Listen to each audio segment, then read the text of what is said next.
রাষ্ট্রপতি জিয়াউর রহমানকে আমরা মাথার উপরে রেখেছি, আমাদের মাথার তাজ হিসাবে তাকে রেখেছি। আমরা মনে করি শহীদ রাষ্ট্রপতি জিয়াউর রহমান বাংলাদেশে বহুদলীয় রাজনীতির প্রবর্তন না করলে আজকে আমাদের এখানে যারা উপস্থিত আমাদের সবার বাকশালের সদস্য হওয়া ছাড়া কোনো গত্যন্তর ছিল না। বাংলাদেশ লেবার পার্টি মৌলানা মতিন আজীবন আজন্ম আমরণ এই বাংলাদেশ জাতীয়তাবাদী দলের সাথে শহীদ রাষ্ট্রপতি জিয়াউর রহমানের পাশে ছিলেন।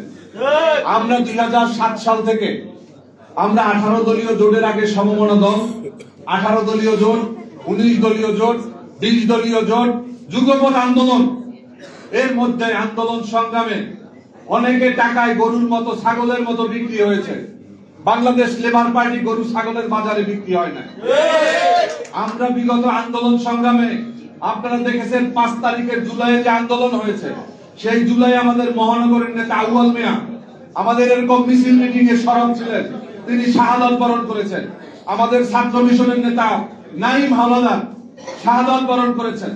আমরা তারপরে এখন পর্যন্ত এই বিএনপি, বেগম খালেদা জিয়া, তারেক রহমান, নজরুল ইসলাম খান, আমরা তাদের পাশে আছি এবং আমরা পাশে থাকবো যতক্ষণ পর্যন্ত এদেশের মানুষের অধিকার প্রতিষ্ঠা না হবে।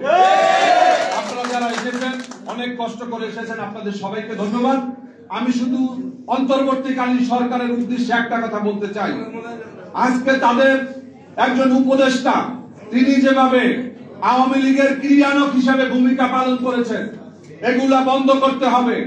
মাহফুজ আলম কোথায় কোন ভূমিকা রেখেছেন আমরা জানি না। আমরা একদিন দেখেছি ডক্টর মোহাম্মদ ইউনূস তাকে এই আন্দোলনের একজন মাস্টার মাইন্ড হিসাবে পরিচিত করেছেন।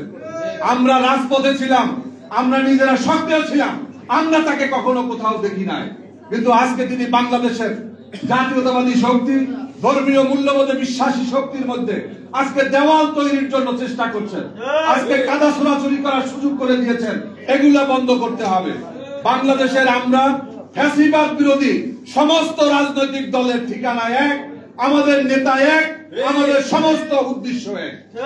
আমরা জিয়া পরিবারের সমস্ত এই নিশ্চিহ্ন করে দেওয়ার জন্য বেগম খালেদা জিয়াকে বাড়ি ছাড়া করেছে, ক্ষমতা ছাড়া করেছে, তাকে সন্তান হারা করেছে, তাকে দেশ ছাড়া করার জন্য চেষ্টা করেছিল, করতে পারে নাই।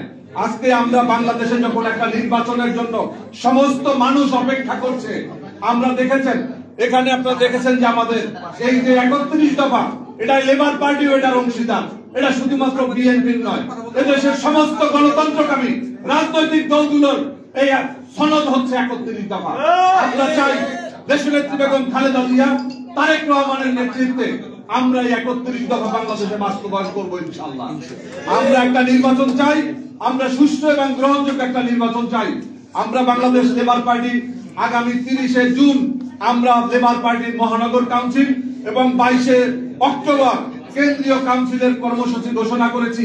লেবার পার্টিকে সুসংগঠিত করে আমরা আগামী দিন আন্দোলন সংগ্রামে বিএনপির নেত্রী বেগম খালেদা জিয়া এবং ভারপ্রাপ্ত চেয়ারম্যানের নেতৃত্বে আমরা ঐক্য অটুট রেখে সামনে এগিয়ে যেতে চাই। আপনারা সবাই আমাদের সাথে থাকবেন। আপনাদের সবাইকে ধন্যবাদ। আল্লাহ হাফেজ। বাংলাদেশ জিন্দাবাদ। বাংলাদেশ লেবার পার্টি জিন্দাবাদ।